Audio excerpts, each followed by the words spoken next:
I played Valorant with people, and there's this thing of like chat roulette where everybody in the hero select screen selects like one character, and because only one person can have that character, it basically like randomly assigns everybody else the character. And I was assigned like a male character, and I actually like I was like physically uncomfortable. I was playing with friends, so I like tried to endure it, but I wasn't doing well. Like I couldn't function. It goes deep for you. Yeah. I think it's like really fascinating for me. I always had gender dysphoria, and I had like severe bottom dysphoria and so on. And it was like kind of fascinating with like this like gender bend and like gender swap type of stuff. But I got more like depressed through it, more dysphoric through it, especially like the idea of like I don't understand why the guy wants to swap back after being turned into a girl, or like this like Freaky Friday type of like movie situation. It is fascinating to me, but then like to an extent it just like makes me feel miserable and worse, but then still it's like kind of like exposure therapy to just like, you know, see movies like that or like a comic like that or whatnot. Like it's kind of it's kind of weird. So like let's take the Fairly Odd Parents episode. Oh yeah, oh god, yeah, that's been on my mind for a while. The amount of fetish material in that show is unparalleled, right? So Fairly Odd Parents, hold on, I got another dono. Fairly Odd Parents. So there's an episode where Timmy gets turned into a girl. And so you watched that, I assume, because like, I did, yeah. You said okay. So how did you here? Let me go to the bathroom real quick, and then I want to listen to how you felt about that episode because I'm very curious. Give me just a second. Okay. I'll come back real quick before you get started. Do your audience like Pokemon? Yeah. Do they like Whoopers? Are they Whooper fans? I think everybody likes Whooper. I think even if you're not a Pokemon fan, you're a Whooper fan. Like, I think. Can you see what's on my screen right now? Yeah. Like my video feed? Yeah. I make this. I crocheted it. You can get it on my shop, guntergrabs.etsy.com. Yeah, Fairly Odd Parents. So Timmy Turner gets turned into a girl. What are you feeling? Okay, so I'm currently like thinking about like the plot again. He runs into his crush at the comic store where she disguises herself and complains about girls not being allowed to like no. So the episode was it's kind of like I think there's like a birthday party and he doesn't know what gift he has to get, and then he's also like making fun of like Wanda, and as like a punishment he gets turned into a girl. So there was always like the association with like, oh, you are being turned into a girl because that is punishment for you, and you have to like earn your way back. Right, I think Wanda does it. Yeah, exactly. And then like, you know, as like retaliation, he wishes that like Cosmo and Wanda changed like both like genders. Yeah. Right? Yeah. So it was always like these gender bend and gender swap stories were always like, oh, you are doing something bad, you're misbehaving, you're like misogynistic or whatnot, you just like hate women, and as like a punishment you get turned into a girl. When I was always like, oh, I just want to be a girl. It's also like I grew up in, you know, like my environment was basically like, oh, you behave like a girl, you act like a girl, as like a sense of like this is degrading.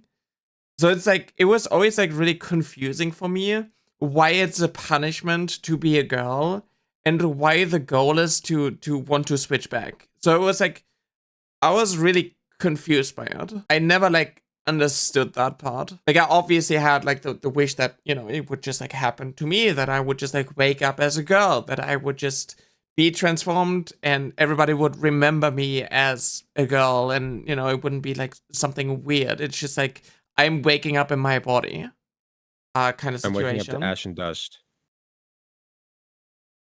What did you say? Sorry. Oh. I'm waking up to ash and dust. Oh, yeah. Yeah.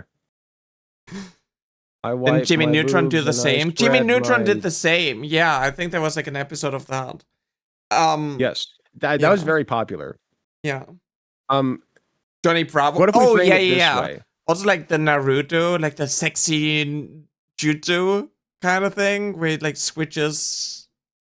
Yes. Like a woman. How did you feel about that? It was kind of gross. Like, it was a little bit too like objectifying. Like, Fair was enough. always like a little bit He is a 10-year-old weird. kid. Yeah, it's kind of yeah, but like there's a lot of like stuff like that, a lot of like misogyny. I always yeah, Mhm. I always like I had like the wish of like, oh, I'm just going to like wake up as a girl, but also like I don't understand why it's punishing to wake up as a girl. It would just like feel right. So how did you feel about Wanda turning into a man? What was that specifically like? It feels like body Or horror, right? yeah, Do you play D&D or like I know of TTRPGs or it. Like I something? know, I know. I rolled a nat 20 on my Riz all the Oh. time. So there are like spells like polymorph where you can like turn someone in like a chicken or whatnot. And I always have like this weird like body horror of like someone taking like control of like what I'm being turned into. Like it's always like it's always like kind of weird when you're like being turned into a sheep or something. Like you And know you yet, can't control here it. you But then it's and also yet like here you are as a wolf person or a I, fox person. Sorry, I said I mean, wolf. I got shape shifting abilities. I can turn myself into whatever I want to be turned into. See, there That you go. You is took my you control. Yep, you got it. You took control of something that once horrified you. Yeah. It's conquering it. Like I did that recently with my insecurities. Like I took my insecurities and I conquered them. I am just a goofball who says weird things sometimes, and that's fine. And I'm wrong a lot. Yeah. You know, like once you conquer that insecurity, you can do anything. I'm a But fox, by anyway, the way. Not a wolf. I said fox after wolf. I'm sorry. Yeah, But yeah, point yeah, is, yeah. Just chat but us. like But I think that so like like I also have like a weird like fascination with like shifters. Like I like you know, humans who turn into werewolves or whatnot. But I think it's always like there's also like a level of it when it's like, oh, you can't really control like your shifts. You don't know what's like happening, and that's like the terrifying part of it. And I think that like there's some link to it where there's like just like losing control. And so mhm. I guess also like the idea of So like someone, okay, they can turn me into anything, and then they don't turn me into like what I want to be turned into. they're Right? being dicks. Exactly. Yeah. How do you feel about the Hulk? I think there's also like a level of like, oh, he loses control, right? Like he Yeah. loses a part of himself. He's not able to like control when it happens. I think that is like the terrifying part of it. What's so interesting to me is that you never understood the problem. I mean, I'm sure you get it now, Yeah, but like as a kid, you didn't understand the problem with a boy being turned into a girl and desperately wanting to switch back, exactly. right? Like You didn't understand that yeah, at I all. didn't understand why a boy who got turned into a girl would like why it's a punishment and why they wouldn't to like switch back. But you understand it now, I'm I sure. understand it now. Yeah. Right, because before you were very egocentric. You know, Mm-hmm. like you didn't like you were a kid, you were a dumb kid. Like you only knew what you wanted. So Mm-hmm. you just figured like, oh, everybody wants to be a Yeah, girl. You know, like everybody everybody wants feels these like I feelings. do. Every boy wants to Yeah. be a girl. Yeah, exactly. And that's also like a lack of Here like mhm. education in this sense, Yeah, right? here's a question. Well, it's a lack of empathy for others, right? Like you weren't taught how to empathize Mm. growing up. And I wasn't really either. I Like mean, I it's was kind also of, but not like really. I never really like spoke about it, so I didn't get like another perspective. So I just like assumed other people would feel the same way. That's fair. So what else can you do? That's what you have to work with. Yeah. You know, like you It's only have your own basically brain. like if you have ADHD and you don't know what it's like for other people who do not have ADHD, and you think that, like, oh, your Mhm. struggles are similar to other people's struggles, especially when they keep telling you that, like, for them it's also difficult to, like, focus, Yeah, it right? must be. They must be struggling the same way that I am because I can only go off of what I know. And if they don't tell me differently, then I'm just going to assume that they're experiencing the same thing that I am. So here's a question. At what point in your life did you come to the understanding that, like me, for instance, like I'm sure that if you woke up and looked like me, that would be like a nightmare for you, right? But I wake up as me every day. Just be honest. I mean, I'm sure you could do worse, but let's be real. I mean, it's just like, it's a gender thing, right? It's like, okay, so I went through like all these troubles with like, you know, switching all these things and going on HRT and whatnot, and then to have like that reworded, that would be like traumatizing. That would be body horror. Yeah. Yeah, it would be body horror. I can tell you a little anecdote that I had, a little experience. Do you know the hit game World of Warcraft? I do. You know that they are like private servers and so on, right? When I was like 13, 14, I kind of like, I realized that I enjoy playing games as like a, you know, with like a female character and be perceived as, you know, a girl and whatnot. So I was like playing this private server with like a friend because like he like invited me, and it's like a server that like one of his friends made. So he had like admin controls and so on. And there is a command to switch someone's gender. So I make like a female character, and I have someone just like use that command to make mine male because I am a boy, so I have to play the guy. And that was so traumatizing to me that I like started crying, and I was like really heartbroken. Oh, I'm so sorry. And I think that was like one of like these instances of like, oh, you're pretending to be someone else, and you're being punished, and it's like being fixed for you, and someone is like you know, like changing your gender and putting you in this position.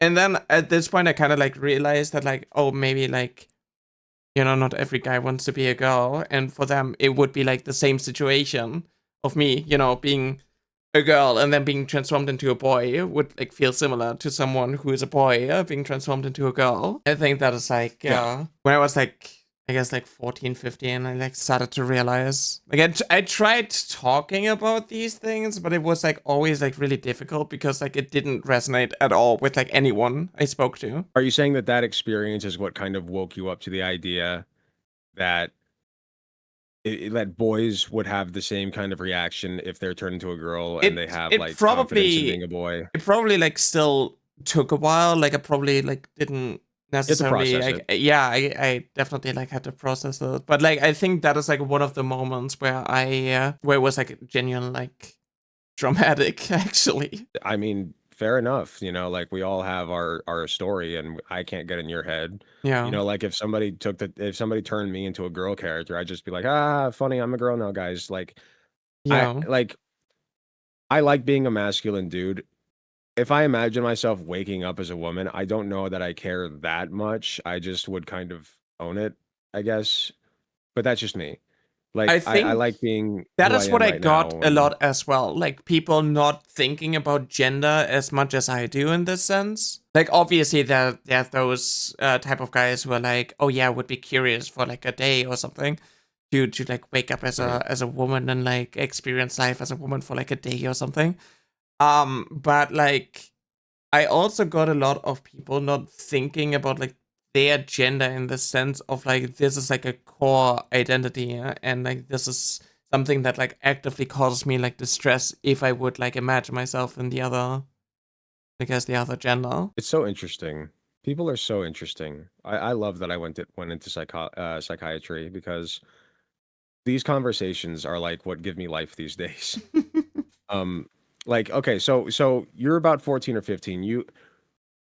So this is the point where like you actually start to empathize with other people's sense of gender identity and the fact that like I like looking the way I do, like a bald fat fuck, you know, like this is great. I I'm living my best life. I think I've always been like kind of like self-centered because that's kind of like how I've been raised. That's how you're raised. And I think it was just like a point of like other people aren't too like affected by it. Like I literally like to this day, I mainly play you know femme presenting characters. When I started playing Overwatch, I mainly played like female characters, and that was like always like my main. And I pick a character that I really like, and then I mainly just like play that character. Yeah. I also had people, when I was playing like Rainbow Six, I had people, tell me like, "Oh, we do not need this specific character. You gotta pick someone else that we need for the team." But it's like, no, that's the guy, so I can't play it. Like I feel physically sick. I played Valorant with people, and there's this thing of like chat roulette where everybody in the hero select screen selects like one character. And because only one person can have that character, it basically like randomly assigns everybody else the character. And I was assigned like a male character, and I actually like I was physically You dodged. uncomfortable. You And dodged. I mean I was playing with friends, so I like tried to enjoy it, Okay. but I wasn't doing well. Like I couldn't function. It was really difficult for me. And it goes deep for you. Yeah. That's big to admit. Yeah. I think there's a lot of like obviously like escapism to it. And then to also like immersion. So you like immerse yourself as that character, and you play that character. Like right when you're like playing Valorant, you get like referred to as that character's name.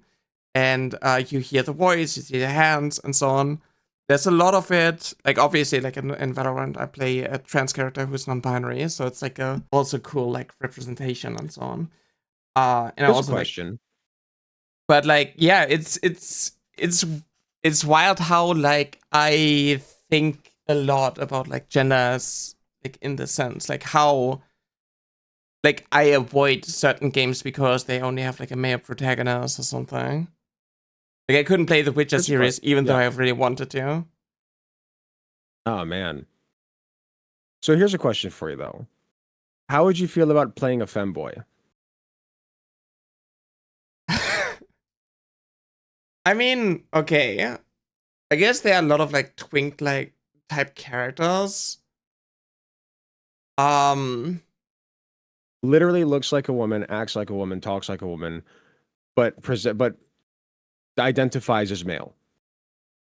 Goes by he, him pronouns. I think I would probably like Yamato. still play that character. You would still play it. Yeah, I think that so like it's yeah. The thing is like the Valorant character is like still like is non-binary, but is like more femme presenting. Mhm.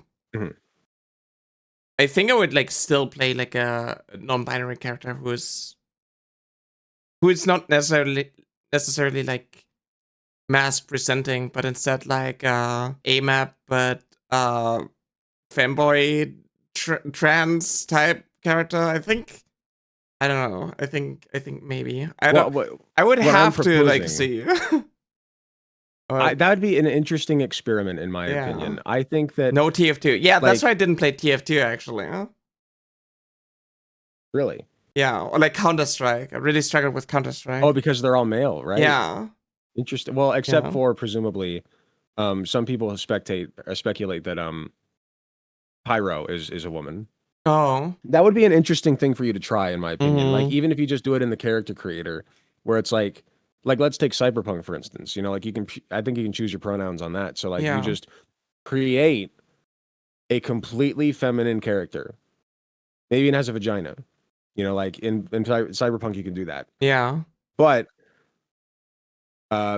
is like presents or claims to be male, like femboy, like you know, like he goes by he him pronouns, even though he is by all other counts. I know. Feminine. So okay, like I do like ASMR roleplay. I don't know if you're familiar. So it's like immersive like stories, being like you know, and I know there are a lot of like female for male type of like stories that occasionally I do listen to, but it makes me like, it kind of stings a little bit to be referred with like he, him pronouns. I think it's like a little bit like exposure therapy for me. I was playing Valorant today this happened, of somebody referring to me as a good boy, and I physically like cringed. Well, I would too, but for different yeah, but it's like, I don't know. It's like playing a game as like a character who goes by he and pronouns. When I have the option to go by she or pronouns, like, it is out of my comfort zone. It would definitely be like some exposure therapy type of thing. It's just, yeah, like, because to be real, right? This is not a problem that most people have, where it's Yeah. like you literally cannot play a game where the protagonist is male, Yeah. right? Like you can't. You like like you empathize too much, and you put yourself in the shoes of that character so Yeah. much that like you become that character, and you cannot look at yourself and see yourself as male and be comfortable. Yeah, You can't do exactly. it. Exactly. Yeah, something like that. Yeah, it's just like, it's too immersive for me in like these games, because like it has been like the major like major escapism. So as a kid, actually, like my brother's older than me, so I had like a lot of consoles, like the N64. One of my first games that I really enjoyed, like I did play like James Bond GoldenEye. That was a lot of fun. But then I played Perfect Dark. You play as a female protagonist, and that was like, my go-to, my favorite game, and so on. Also, I played like a lot of Halo, and there I was playing as like the Arbiter, the alien. So it was like, there's some otherworldly being. There's no, it wasn't like No as gender. bad. Yeah, there's not like gender is like a problem like that. But I early on, when I started to realize that I do enjoy playing games where I can play like a female character way more, I dived deep into it. I did sink a lot of like time into like Call of Duty, like especially like Black Ops 2 and like Modern Warfare 3, where you do not have like the option. But once I was able to like switch to games like hero shooters like Overwatch, only like female characters. When I could change to like a feminine voice or whatnot, I did that. Like Halo, I think Halo 3, you can change to like a female voice. And I had someone ask me why I did that. Like my friend back then was like, why do you always do that? And I was like, I just feels right. And then we never spoke about it. I'm gonna get to chat in just a minute. I see you, ASWD. It's an interesting name you picked. I'm gonna call you Zodiac because that's what I see. I'm gonna get to you, but that's so interesting because. And by the way, I have another chat in 30 minutes, so I gotta hop off soon. But I can't believe how long we've been talking. This has been a very fun conversation. I didn't know that it like devolves into like the psychoanalysis of my gender dysphoria. Like I'm very good at doing that. Yeah. But I mean, I enjoy talking about it. I think it's cool. As long as you're having a good time, we can stop if you want. No. Okay. I mean, like, I just find this so fascinating because you have such a visceral reaction to any notion of even being perceived as male, even in a fictional context, that your brain just rejects it. Yeah. It says, no, fuck that, get out of here. Yeah, exactly. You know, like, and that's so interesting to me because even for trans women, like, you know, let me ask you something. In Fallout New Vegas, do you create your own character? He actually never played Fallout New Vegas. Oh, that's my bias. I just assumed because you were a trans woman. Yeah, I know. No, I'm a letdown now. Oh no, you're not real trans yet. You're not real. You're not a real trans yet. I've always been playing like I've been playing like Call of Duty Black Ops 2, and I tried to do it like competitively, and like in Mhm. teams and so on. I always played like FPS games, competitive shooters. So I never got into like story games as much. I played Dishonored 1, and I genuinely enjoyed playing it. And I have not finished Dishonored 2. But I really enjoyed Dishonored 1, despite you playing as a guy. Okay. Okay, so interesting. So you said Fallout 1, you said? Or Dishonored. Dishonored. Sorry. Yeah. So you could play Dishonored as a guy. That was possible for you. I played Dishonored as a guy, yeah. I'm not entirely sure how I like actually managed to do that, but Dishonored 2 wasn't released yet. And you couldn't pick. I think I was like I think it was like a holiday like back in school or something. And I was feeling sick, and I was just like, I'm going to like just play this game. And I really enjoyed it. You were sick. So I had a presumably lot you of just didn't time. have the energy and you had a lot of time. Mm-hmm. And that was what you had at your disposal to distract yourself from being sick. So that's what you played. Yeah. Is that about right? Yeah. Like it seems like your brain was just able to put aside the fact that you Maybe were a playing silent as a guy. protagonist. Yeah, I think having like a silent protagonist. Silent protagonist helps. Yeah. You see like the Presenting as hands, like feminine. the masculine hands Yeah. there. Yes. How did you feel when you saw the masculine hands while you were playing? Oh my god. That's a long time ago. We're digging deep. I think it didn't, I don't know. Like I don't think it bothered me as much as like me playing like games now, like hero shooters and whatnot. Okay. But I'm not entirely Interesting. sure.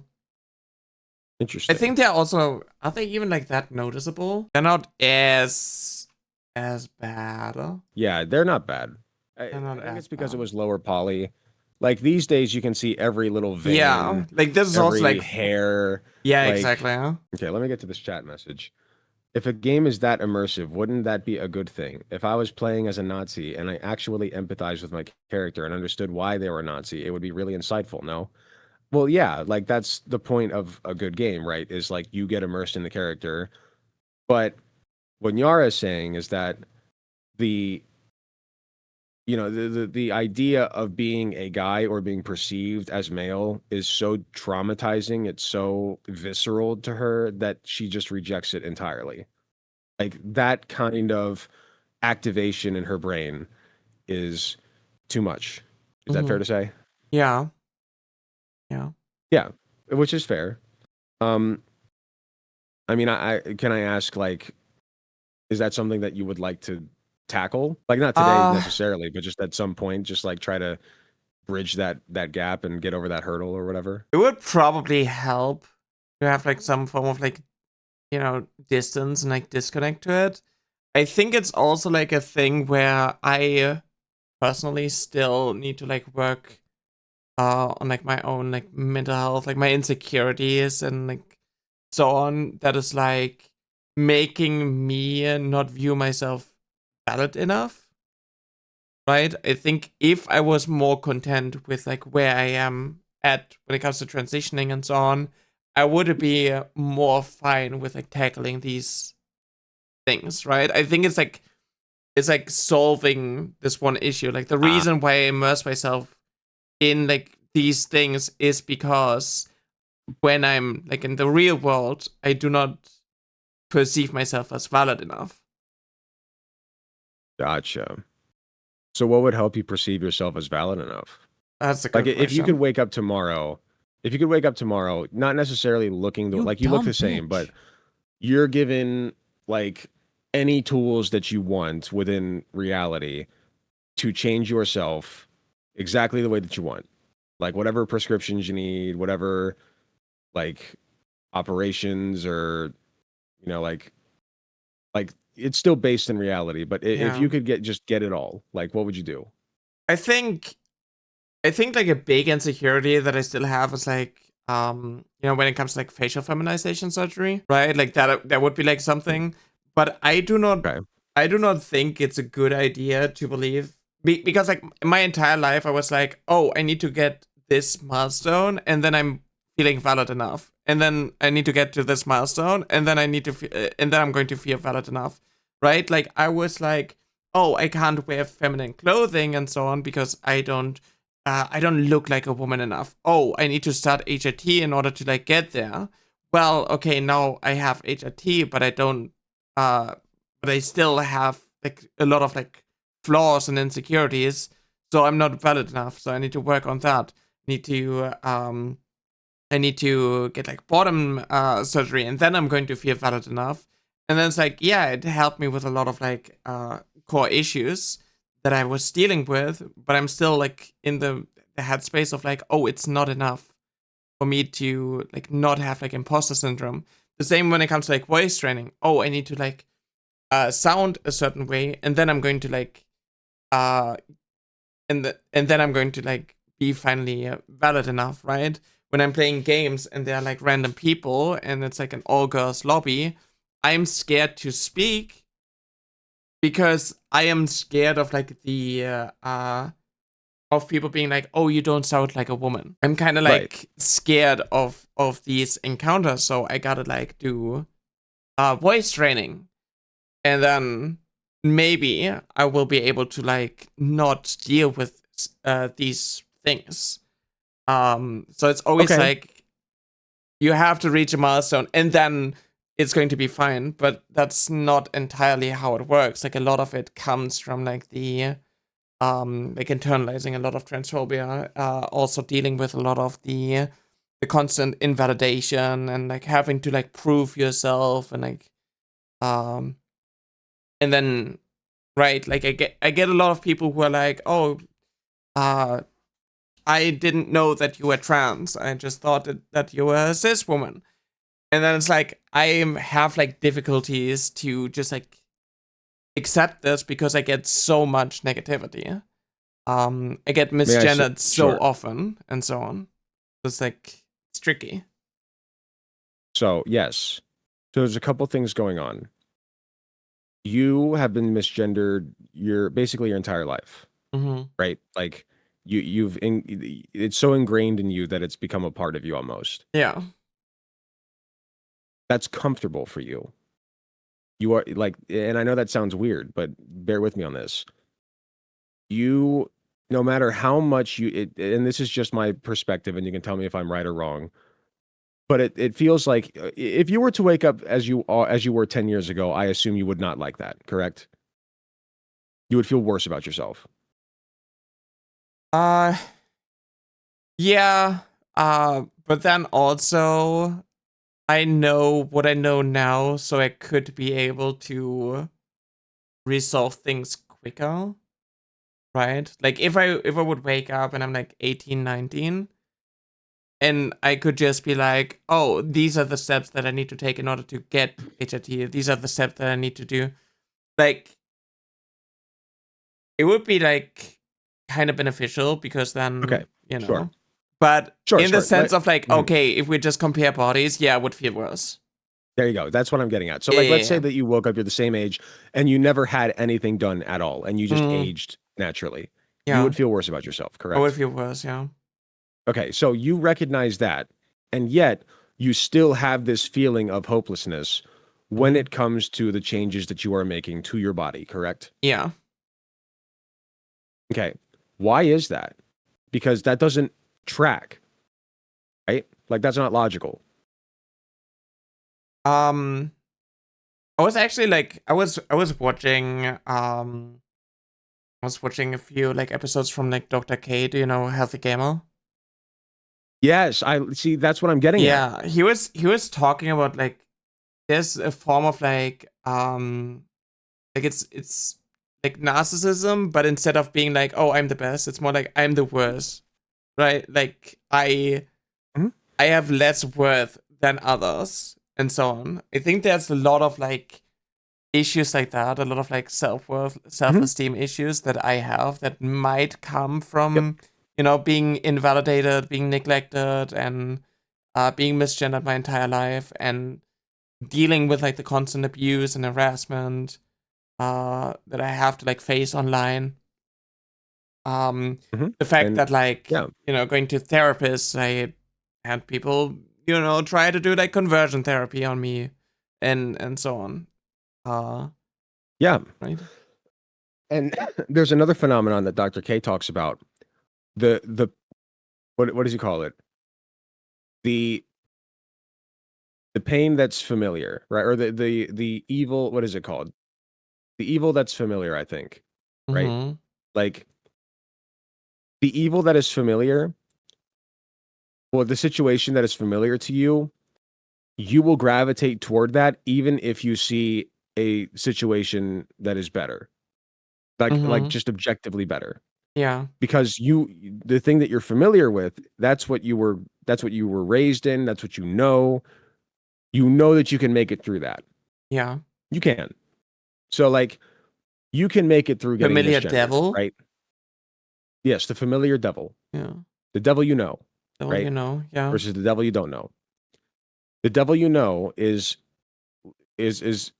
going to be the one you gravitate toward because you've been dealing with that devil already. Like you know that you can make it through those deals, Mm-hmm. right?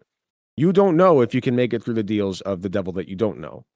So your brain is constantly trying to keep you locked into the thing that you know. And that's why, in my opinion, this is just all speculation. You can tell me if this tracks or not.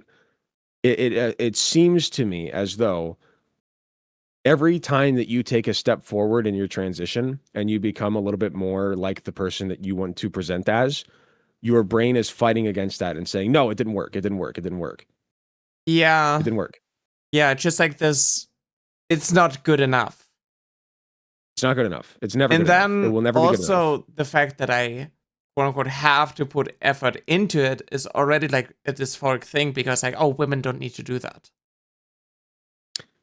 Right. But women do sometimes need to do that, don't they? Yep. All the time. All the time.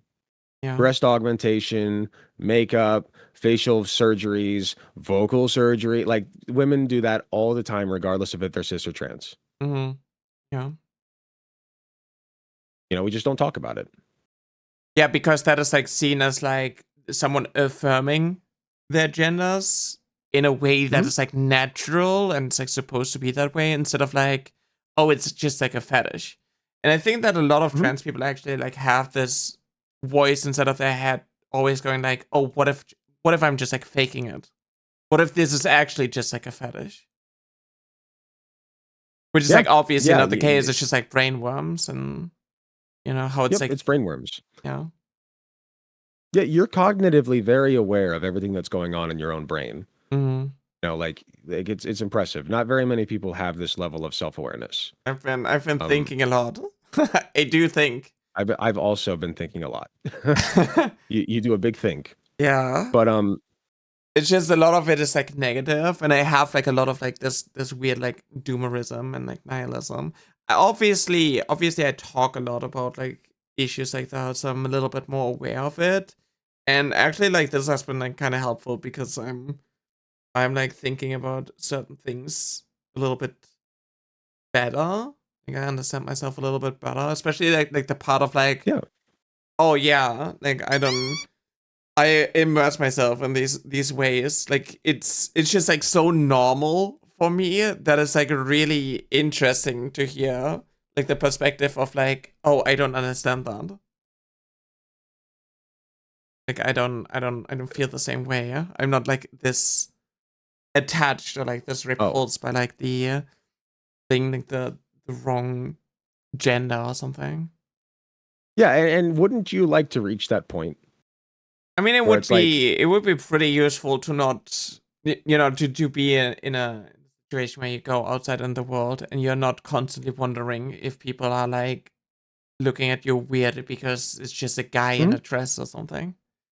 Like, that's also like a part of like, I'm already like, okay, when I wear skirts, that's already like, the most I can go. But I also have like a lot of like worries about like, oh, what if I want to wear a dress? What if I want to wear like something fancy? It kind of reminds me of this situation where I was as a kid when I was like 14 and I learned about like, cross-dressing and like femboys. And I was like, okay, maybe I'm just that. Maybe I'm just like a feminine boy. Maybe I'm going to like settle. Like I will never be a girl. What if I don't? What if I just like settle being a femboy? And I wore my mom's skirt and I looked in the mirror and was just like, this is wrong. It's like not that like a boy in a skirt is like wrong. It's just like this isn't Wrong for you. like it's wrong.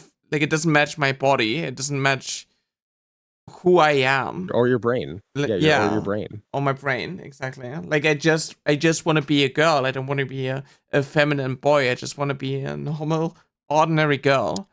And I think that I still have like a lot of like these insecurities of like looking into the mirror, wearing feminine clothes, and like seeing a woman. It happens more often now, but not all the time. It's difficult. It's a journey. And I think that like a lot of transitioning is not just like changing your body to match your brain, but also to like work on a lot of like mental health things. Yes. Cis women don't grow up being called men or boys. They that simply does not happen to them very often. Yeah. I'm sure it has, but not really. You know, like, and that happened to you, a woman. Mm-hmm. And that's unique. That is a unique experience that cis women don't have in general. Yeah. The thing I'm sure is, it like, has happened, but there are women, like, I'm insecure about my height because, like, height is being seen as something masculine and, it's like, it's gendered. And then people come along and then, there are a lot of, I know a lot of cis women who are also tall. Like my therapist, who was actually like giving me the diagnosis, was same height as me, and she's a cis woman, and she also gets like misgendered a lot, and it is just like it feels. I think for me, it like feels different. Like I'm sure that there are cis women who are like really get tired of like the constant invalidation and so on, but they still like know their gender, like their gender still matches their sex. It's just it's, their it's a gender minor expression. Yeah, like I'm not entirely sure if you can like compare to like what I'm dealing with, because it's more of like a traumatic thing, and it resurfaces a lot of like these thoughts of like the invalidation and so on. Right. So I have to hop off here in a bit, but I want to expand a little bit upon the mind cave theory. Yeah. Right. So your brain is composed of neurons. You know what neuronal networks look like, right? Like they're just globs with tentacles coming off of them that attach to other globs. Right? Yeah, exactly. It looks like a cave, doesn't it? Like a cave with a lot of winding paths. Yeah. Yeah. And so if you envision your brain as this cave, and every time that you have a conversation with somebody, right now we are exploring your brain cave. Does that make sense? Like we're like you're basically a tour guide in your own brain right now in this conversation. Right? So what you're telling me, what you're showing me right now, we're in this cave that is your brain, and what you're showing me is there's this wall. There's a wall, and I cannot get over the wall. I can't get over this hurdle. I've tried. It vexes me, right? And this hurdle is you accepting yourself as a woman, totally and completely. Yeah. Right? So now the question is, how do we bridge this hurdle? How do we get over it? What's our ladder? What's our pole vault? Yeah. What's our, like, how are we going to get over? Because we see the gap. There's light on the other side. We know that there is something over there that is better than what's here, right? But you're also kind of scared of it because you don't know what's over there. It's also like, I think there's a lot of like, helplessness and like, it's never going to be enough anyway. I just gotta figure out how to be content with where I'm at. Right? Because you've tried, right? Yeah. And no matter what you try, you may make a minute amount of progress, but it's never enough. Yeah. It does not seem like you will ever bridge this hurdle, Mm-hmm. bridge this gap, whatever. You get the point. It can be a gap, it can be a wall, whatever you want to imagine it as. Yeah. But but can you visualize that in your brain, right? Oh yeah. Yeah. Yeah.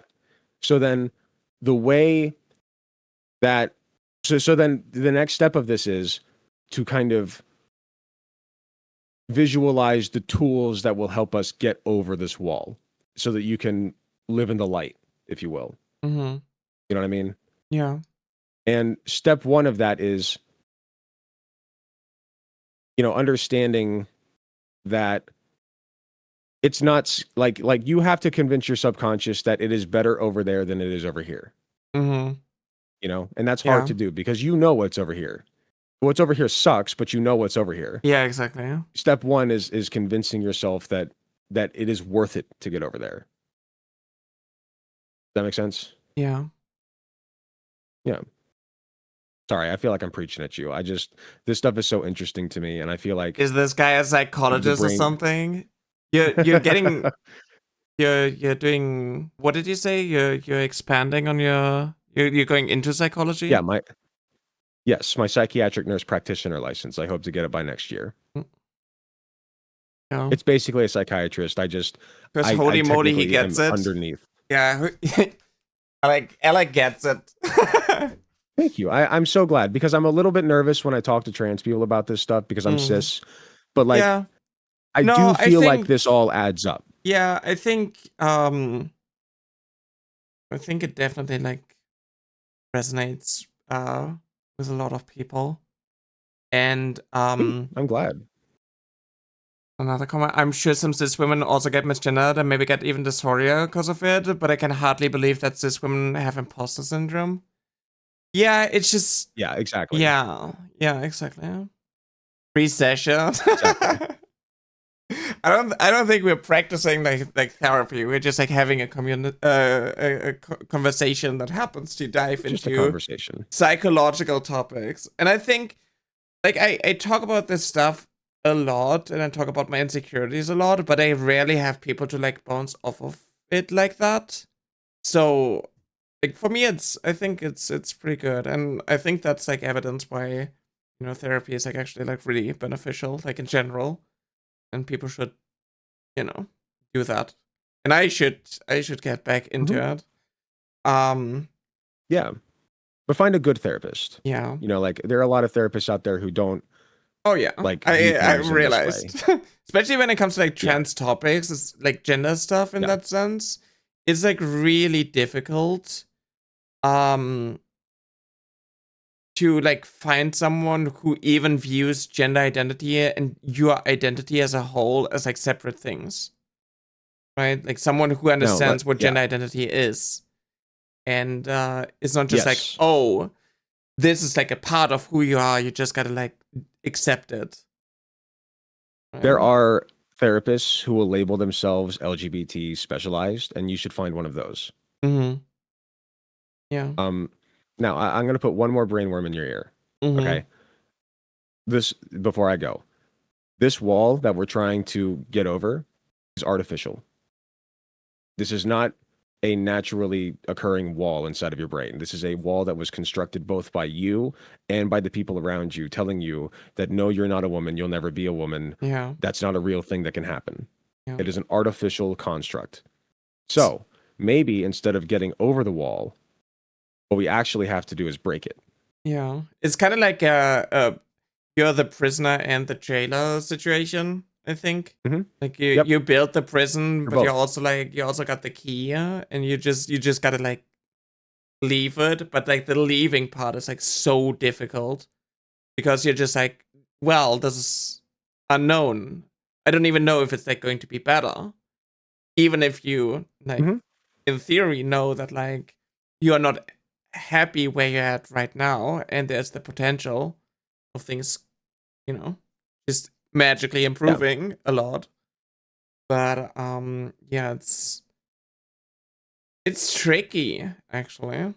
It's very tricky to just get in there, and I feel because of like the escapism, because I can just like sit on Twitter and like start fights and be confrontational and so on, it kind of like eliminates the need of like fixing your real life if you can like involve and immerse yourself in like these situations.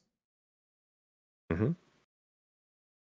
You are giving yourself quick hits of dopamine whenever you do that. Exactly, yeah. And it doesn't matter if it's like negative or like positive. You just like your brain doesn't differentiate from that. You just see engagement, and that is like what you're chasing after. Well, actually, there is a difference. Negative engagement is a lot more potent. Okay, it's a quicker hit. Positive engagement is more subtle. Mm-hmm. You know, like the dopamine release is not as powerful. It's not as immediate. It doesn't hit. Yeah. You know? But the other side of that coin is what happens after you come down from a drug. Yeah, exactly. You rebound, mm-hmm. right? The rebound effect. So you get that quick hit of dopamine from lashing out at people. And then when you come down from that, you feel like shit. Yeah. Yeah, it's like exhausting. Like physically exhausting. Mm-hmm. And mentally that's draining. Why, yeah. And that's why in my own life, like I've just disposed of anger. Like I have completely forsaken that emotion. Yeah. Like I get angry at League of Legends. Don't get me wrong. I'm not a husk, but like, you know, like in terms of like actually getting angry at people, the closest I've gotten is when I debated this liberal. Mm-hmm. Like, I uploaded that debate to my YouTube channel. If you ever want to get mad at a liberal, trust me, it's delicious content. But that's the closest I've gotten, and even then, I wasn't really angry. Yes, I do. Thank you, James with a Z. I do have a debate to get to. Thank you for another 100 biddies. But let me end it with this. I had a wonderful conversation with you. Is there anything else you wanted to add real quick before I go? I mean, I would definitely enjoy like a follow-up or something. I'm always like I obviously talk about like trans stuff like that a lot. But to also like be able to have like a conversation about it is like I think it resonates with a lot of people, and I think it's interesting. But yeah, it's difficult to get over like imposter syndrome. Like as a creative person, I already have like imposter syndrome, and I'm like a perfectionist, so it's just like everything's like adding up, and it's just it feels overwhelming. Mm-hmm. Yeah, but you use the word difficult, not impossible, right? Yeah. There you go. There you go. So it's possible. Righty. All right, but yeah, we can definitely talk about this some other time. I love these conversations. They're my lifeblood these days. I'm glad. Absolutely. Yeah. All right, well, Nyara, I had a wonderful conversation with you. I didn't think they would go this direction. But yeah, me neither. Me neither. But I'm glad actually. I'm glad. I think it was fun. I think it's interesting. Yeah. And it was fun. It was interesting. I do appreciate what you do, and I hope you have good luck with your debate. Thank you. It will be fun. It'll just be a regular conversation. Mm-hmm. Like most debates. All right. Exactly. There you go. All right. Perfect. Take care, Nyara. Have a wonderful rest of your night, okay? You too. Bye. Alrighty. I'm here twice. Topic hurts. I'm sorry. It's I feel like it's kind of important. And it's something that I've like that I've been like dealing with, and I talked about it like a little bit. I've been also like kind of like trying to avoid getting too deep in a lot of like these forms of like insecurities and so on. I didn't expect it to turn into this. I didn't expect us to do a deep dive into my brain and have like a few things like resurface. But I think it's kind of interesting. You're feeling okay? I'm doing good. Huh? You're talking about your experience with video game characters has me thinking about how I engage with game characters and handle my own dysphoria. I used to play S4 League. That was like the game where I realized, okay, I'm not playing a guy character. I have the ability to play a girl and people use she, her pronouns for me and they assume that I'm a girl because I'm playing a girl character. I think that was like a shaping and like defining moment that I had. And I always had it like as a form of escapism. And I thought that like, well, okay, I can't be a girl in real life, but at least I can be a girl when playing video games and I get like taught as such. And I think this is like still like a root issue that I have of like, well, I can't be a girl in real life, so I have to like do these things.